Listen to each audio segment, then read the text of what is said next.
नमस्कार प्यारे साथियों, डीआर ब्रदर क्लासेस के इस यूट्यूब चैनल पर आप सभी मित्रों का हार्दिक स्वागत है। साथियों, मैं आपके लिए लेकर आ चुका हूं मनोविज्ञान विषय का एक बहुत ही महत्वपूर्ण प्रैक्टिस सेट। साथियों, इसमें शामिल किए गए 30 महत्वपूर्ण प्रश्न। आप सभी साथी इस वीडियो को पूरा देखिएगा, क्योंकि साथियों आपके एग्जाम के दृष्टिकोण से बहुत ही महत्वपूर्ण प्रश्न इसमें हल करवाए जाएंगे। तो साथियों, वीडियो शुरू करने से पहले आप सभी साथियों ने अभी तक हमारा चैनल सब्सक्राइब नहीं किया है तो सब्सक्राइब कर लीजिए और साथ में दबा लीजिए बेल आइकन प्रेस, जिससे आगे आने वाली वीडियो से संबंधित सूचनाएं आप सभी को जल्द ही प्राप्त हो सके। तो साथियों, आज की प्रैक्टिस सेट की हम शुरुआत करते हैं। आज का हमारा पहला प्रश्न है, पियाजे मुख्य रूप से किसके अध्ययन के लिए जाने जाते हैं? यौन विकास, भाषा विकास, संज्ञानात्मक विकास, सामाजिक विकास। तो साथियों, जीन पियाजे जो जाने जाते हैं वो संज्ञानात्मक विकास के लिए जाने जाते हैं। ऑप्शन नंबर 3 हमारा राइट आंसर हो जाएगा। और इन्होंने संज्ञानात्मक विकास की 4 अवस्थाएं बताई गई थी। आप सभी साथी इन मोटी मोटी चीज़ों को याद रखिएगा, क्योंकि साथियों ऊपर से प्रश्न अगर पूछते जाते हैं आप डीपली पढ़ लेते हैं, लेकिन इन छोटे मोटे प्रश्नों को हल नहीं कर पाते। तो आप सभी साथी जानते रहिएगा। पियाजे ने संज्ञानात्मक विकास की 4 अवस्थाएं बताई थी। पहली अवस्था बताई थी संवेदी गामक अवस्था, दूसरी बताई थी पूर्व संक्रियात्मक अवस्था, तीसरी मूर्त संक्रियात्मक अवस्था और चौथी अमूर्त संक्रियात्मक अवस्था।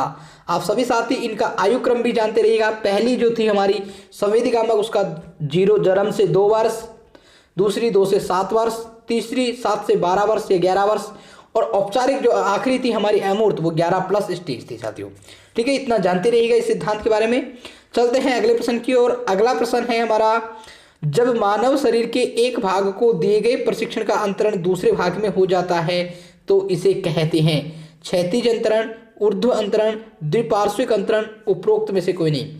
साथियों, जब मानव के एक शरीर के भाग को प्रशिक्षण दिया जाता है और उसी का वो दूसरे भाग में अंतरण हो जाता है, अर्थात कोई व्यक्ति एक हाथ से कार्य करना सीख जाता है और उसी कार्य को दूसरे हाथ से भी कर लेता है। एक बालक दाएं हाथ से लिखना सीखता है, लेकिन समय के साथ वो बाएं हाथ से लिखना सीख जाता है। तो ये क्या है, कौन सा अंतरण है मित्रों?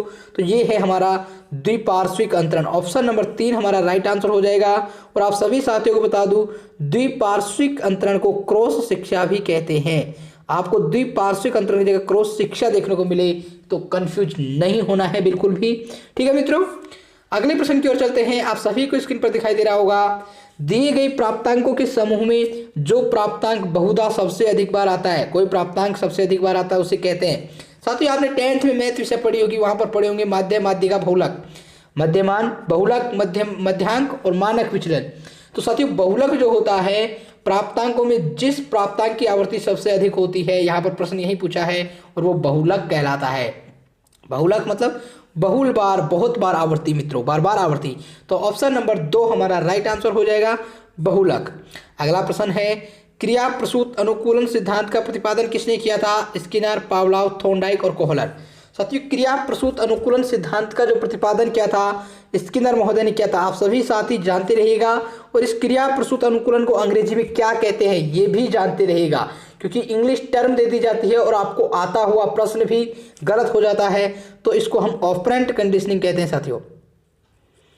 ऑपरेंट मॉडल, ऑपरेंट कंडीशनिंग, कुछ भी कह सकते हैं मित्रों। तो ऑपरेंट ध्यान में रखिएगा, सक्रिय अनुकूलन स्किनर का है। और पावलोव ने कौन सा दिया था मित्रों?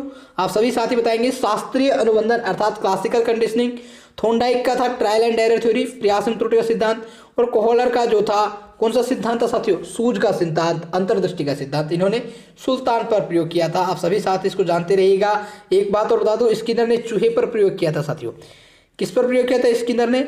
चूहे पर। इनके ये भी जानते रहिएगा, छोटे छोटे प्रश्न है लेकिन एग्जाम में पूछ दिए जाते हैं और गलत कर जाते हैं। पावलोव ने कुत्ते पर किया था, थॉर्नडाइक ने बिल्ली पर किया था, और कोहलर ने सुल्तान पर किया था मित्रों। चिंपैंजी था सुल्तान नाम का, उस चिंपैंजी वनमानुष पर किया था साथियों। चलते हैं अगले प्रश्न की ओर। अगला प्रश्न है, अल्बर्ट बंडूरा निम्न में से किस सिद्धांत से संबंधित है? साथियों, अल्बर्ट बंडूरा व्यवहारात्मक सिद्धांत, सामाजिक अधिगम सिद्धांत, विकास का संज्ञानात्मक सिद्धांत, विकास का मनोसामाजिक सिद्धांत। तो साथियों, अल्बर्ट बंडूरा जो थे किससे संबंधित थे? सोशल लर्निंग थ्योरी से, अर्थात सामाजिक अधिगम सिद्धांत थे। ऑप्शन नंबर 2 हमारा राइट आंसर हो जाएगा। इन्होंने बेबी डॉल पर प्रयोग किया था। किस पर किया था साथियों? बेबी डॉल पर किया था। आप सभी साथी इस चीज को जानते रहिएगा मित्रों। चलते हैं अगले प्रश्न की ओर। अगला प्रश्न है, मानसिक आयु का प्रत्यय किसने दिया था? मेंटल एज, स्टर ने, बिने साइमन ने, टर्मन ने, सिरिल बर्थ ने। तो साथियों मानसिक आयु का जो प्रत्यय दिया था वो बिने साइमन ने दिया था। ऑप्शन नंबर 2 हमारा राइट आंसर हो जाएगा मित्रों। अगला प्रश्न है, निम्नलिखित में से कौन सा सीखने का नियम नहीं है? तनाव का नियम, तत्परता का नियम, प्रभाव का नियम, अभ्यास का नियम। साथियों इसका जो राइट आंसर होगा क्या होगा? ऑप्शन नंबर 1 तनाव का नियम। आप सभी साथी पहले देखिए, सीखने का नियम आपसे प्रश्न पूछा जा सकता है मित्रों। सीखने के नियम, अधिगम के नियम किसने प्रतिपादित किए थे? तो आप जानते रहिएगा, थॉर्नडाइक महोदय ने किए थे। किसने? थॉर्नडाइक ने। और इन्होंने मुख्य नियम जो बताए थे साथियों, 2 प्रकार के नियम बताए थे। मुख्य बताए थे 3 और गौण नियम बताए थे इन्होंने 5। आप सभी साथी जानते रहिएगा, जो मुख्य नियम थे साथियों, यहाँ पर 3 मुख्य नियम दिए गए हैं। तत्परता का नियम, प्रभाव का नियम, अभ्यास का नियम। तनाव का जो नियम है इन्होंने कोई नियम नहीं दिया है। तो ऑप्शन नंबर 1 हमारा राइट आंसर हो जाएगा। अगर आप इसके 3 मुख्य नियमों को याद रखना चाहते हैं तो याद कीजिएगा मित्रों, तत्परता से अभ्यास करोगे तो परिणाम जरूर आएगा, अर्थात तत्परता का नियम, प्रभाव का नियम और अभ्यास का नियम मित्रों। ठीक है, चलते हैं अगले प्रश्न की ओर। अगला प्रश्न है, संबंध प्रतिक्रिया का सिद्धांत में पावलोव। साथियों यहाँ पर मिसप्रिंट हुआ, पावलोव पढ़े इसे। पावलोव ने प्रयोग किया, अभी मैंने आपको बताया था किस पे प्रयोग किया था? शास्त्रीय अनुबंधन को संबंध प्रतिक्रिया सिद्धांत भी कहते हैं मित्रों। इनके जो अन्य नाम है वो याद कर लीजिएगा, और मैं तो कहता हूँ मित्रों इंग्लिश में याद कर लीजिएगा, क्योंकि पेपर आपका बाइलिंगुअल होने वाला है। आपको इंग्लिश में क्लासिकल कंडीशनिंग थ्योरी ही देखने को मिलेगा, चाहे हिंदी में संबंध प्रतिक्रिया देखने को मिले, अनुबंधित सिद्धांत देखने को मिले। इसी प्रकार से आप इंग्लिश टर्म याद कीजिएगा। तो किसने किया था? पावलोव ने, भी हमने जाना था। कुत्ते पर किया था, बिल्ली पर थॉर्नडाइक ने किया था, बंदर पर किसने किया था? गेस्टोल्टवादी सिद्धांत ने अंतरदृष्टि सिद्धांत में। चूहे पर किसने किया था? स्किनर महोदय ने किया था। अभी हम जान चुके हैं मित्रों इसके बारे में। अगला प्रश्न है हमारा, सूझ द्वारा सीखने के सिद्धांत का प्रतिपादन सूझ द्वारा किसने किया था? कोहलर, थॉर्नडाइक, पावलोव व वुडवर्थ। साथियों सूझ द्वारा सीखने के सिद्धांत का जो प्रतिपादन किया था वो कोहलर महोदय ने किया था। ऑप्शन नंबर 1 हमारा राइट आंसर हो जाएगा मित्रों। चलते हैं अगले प्रश्न की ओर। अगला प्रश्न है हमारा, कार्य को आरंभ करने, जारी रखने और नियमित करने की प्रक्रिया है संवेदना, प्रेरणा, सीखना और प्रत्यक्षीकरण।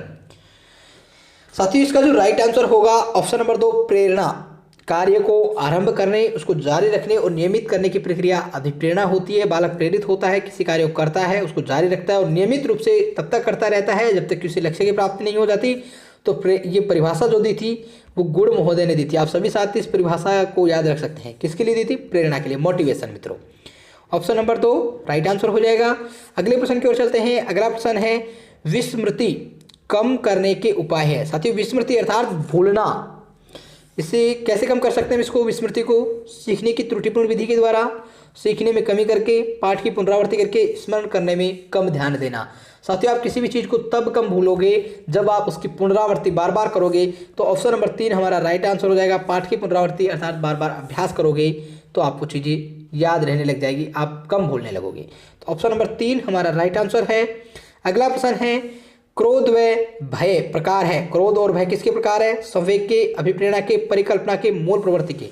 साथियों क्रोध और भय जो है एक प्रकार से संवेग के प्रकार है, और संवेगों को जो किसने दिए थे? मैकडूगल महोदय ने दिए थे। और मैकडूगल महोदय ने 14 प्रकार के संवेग बताए थे और इन्हीं से 14 प्रकार की मूल प्रवृत्तियां बताई थी मित्रों। ठीक है, जानते रहिएगा इन सभी चीज़ों को। अगला प्रश्न है, दूसरे व्यक्ति के बाह्य व्यवहार की नकल। आप किसी व्यक्ति के बाह्य व्यवहार की नकल करते हैं, जैसा वो करता है वैसा आप करने का प्रयास करते हैं, तो क्या क्या है वो? अनुकरण है, सीखना है, कल्पना है, चिंतन है। तो आप सभी साथी बड़ी आसानी से जवाब दे सकते हैं। यदि दूसरे के बाह्य व्यवहार को हम नकल कर रहे हैं तो वो अनुकरण में आता है, मॉडलिंग में आता है मित्रों। ऑप्शन नंबर 1 हमारा राइट आंसर हो जाएगा।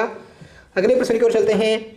यदि पूर्व ज्ञान व अनुभव नए प्रकार के सीखने में सहायता करते हैं तो उसे कहते हैं सकारात्मक प्रशिक्षण स्थानांतरण, नकारात्मक प्रशिक्षण स्थानांतरण, प्रशिक्षण स्थानांतरण, सीखना। साथियों पहले का ज्ञान हमें आगे जो कुछ भी सीखते हैं उसमें सहयोग कर रहा है, तो वो क्या है? सकारात्मक प्रशिक्षण स्थानांतरण है। ऑप्शन नंबर 1 हमारा राइट आंसर हो जाएगा। और सकारात्मक को ही हम धनात्मक स्थानांतरण कहते हैं। आप सभी साथी जानते रहिएगा, नकारात्मक को ऋणात्मक स्थानांतरण कहते हैं मित्रों।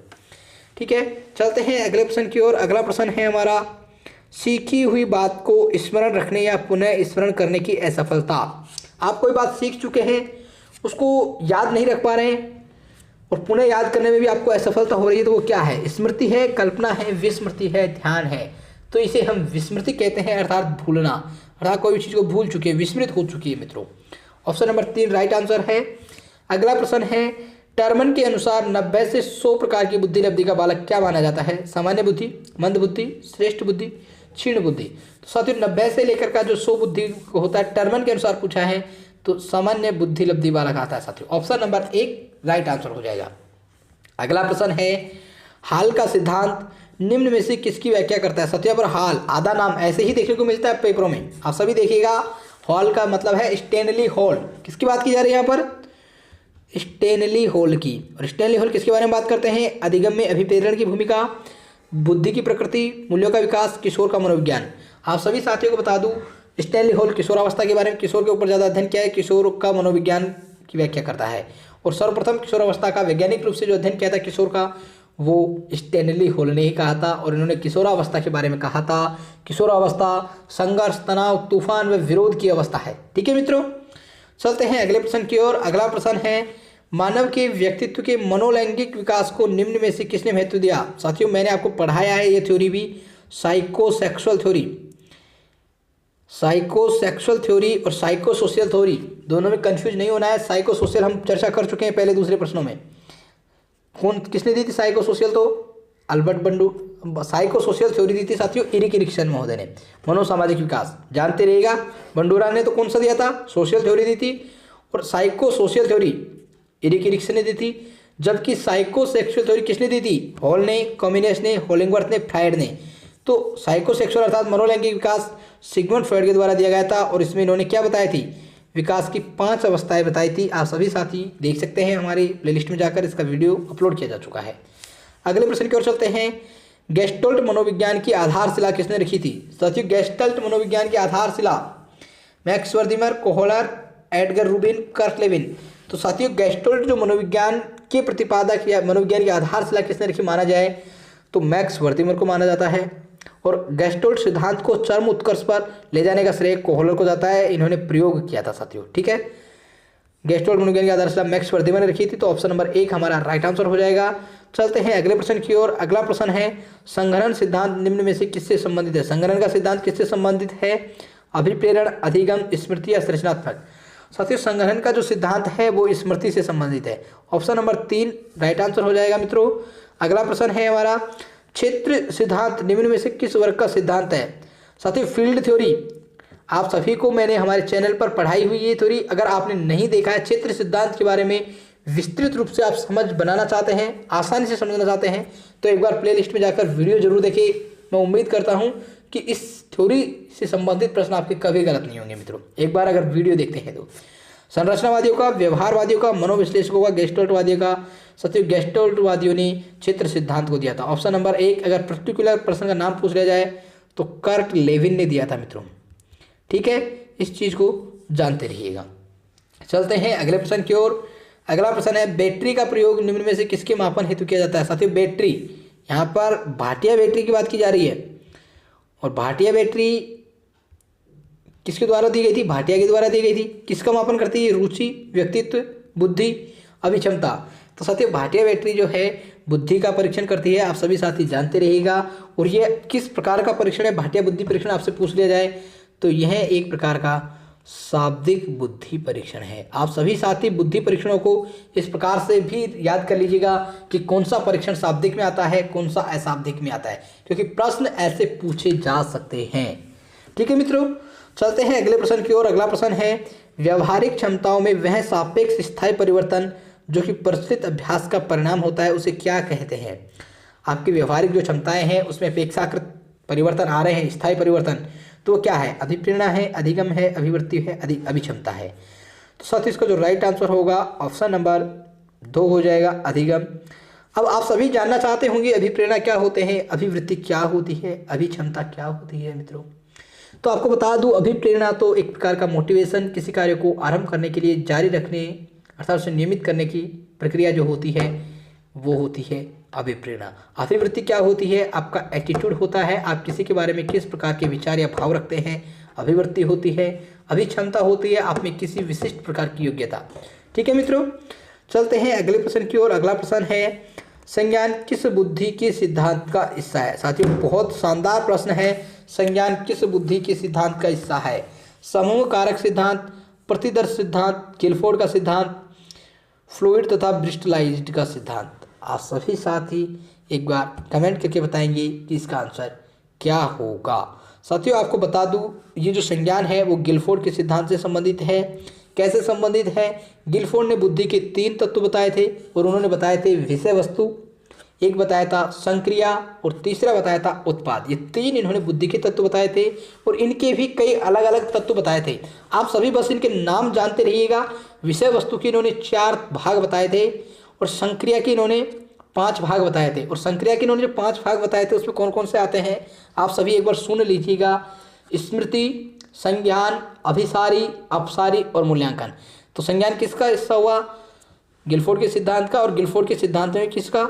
संक्रिया तत्व का, संक्रिया आयाम का। ठीक है मित्रों, चलते हैं अगले प्रश्न की ओर। अगला प्रश्न है हमारा, 8 वर्ष के सुधीर की मानसिक आयु 10 वर्ष है तो उसकी बुद्धि लब्धि कितनी है?